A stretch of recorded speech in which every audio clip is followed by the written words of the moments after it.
டெய்லியுமே ஈவினிங் டைமில் பால் கடையில் ஊற்றிட்டு 1/2 லிட்டர் வாக்கில் எடுத்துகிட்டு போய் பாட்டிக்கு கொடுத்துட்டு வருவேன். பாட்டி விட்டுன்னு போனாவே ஏதாச்சும் ஒன்று கொடுத்துட்டே இருப்பாங்க. இதை எடுத்துகிட்டு போமா, அதை எடுத்துகிட்டு போமான்னு இன்றைக்கி எவ்வளோ சொல்லியும் கேட்காம நிறைய பொருள் கொடுத்துருந்தாங்க. சரி, ஒரு பக்கமாக வந்துட்டு டின்னர் ரெடி பண்ணிடலான்னு சொல்லிட்டு ரைஸ் ஒரு பக்கம் வச்சுட்டேன். காலையில் கழுவி வச்சுருந்த பாத்திரமும் இருந்துச்சு, அப்படியே அரேஞ்ச் பண்ணிகிட்டு இருந்தேன். தம்பி வந்து இன்றைக்கி ஸ்கூலில் லெமன் ஜூஸ் செஞ்சுட்டு வர சொல்லியிருந்தாங்களாம். இன்றைக்கி நான் தாம்மா எல்லாரோட டேஸ்ட்டாக செஞ்சுருந்தேன்னு சொல்லிட்டு இருந்தேன். சரி, அவங்களோட அப்படியே பேசின்ட்டு ஒரு பக்கமாக வந்துட்டு குழம்பு செய்கிறதுக்கு தயார் பண்ணிட்டேன். வெண்டைக்காய் கம்மியாக தான் இருந்துச்சு, ஏன்னா பாட்டி ஒரு ஆள் தான்.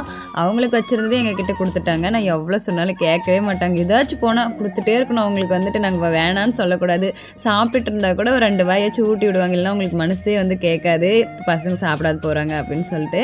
இன்றைக்கும் அப்படி தான் எல்லாமே கொடுத்துட்டு இருந்தாங்க. 2 பேர் தானே அப்படின்னு சொல்லிட்டு சிம்பிளாக புளிக்குழம்பு, வெண்டைக்காய் புளிக்குழம்பும் ரைஸும் வச்சு சாப்பிட்டுட்டுங்க. இந்த வீடியோ பிடிச்சிருந்துச்சுன்னு லைக் பண்ணுங்கள். பாட்டி யாராருக்கெல்லாம் பிடிக்குன்னு சொல்லிட்டு கமெண்ட் பண்ணுங்கள்.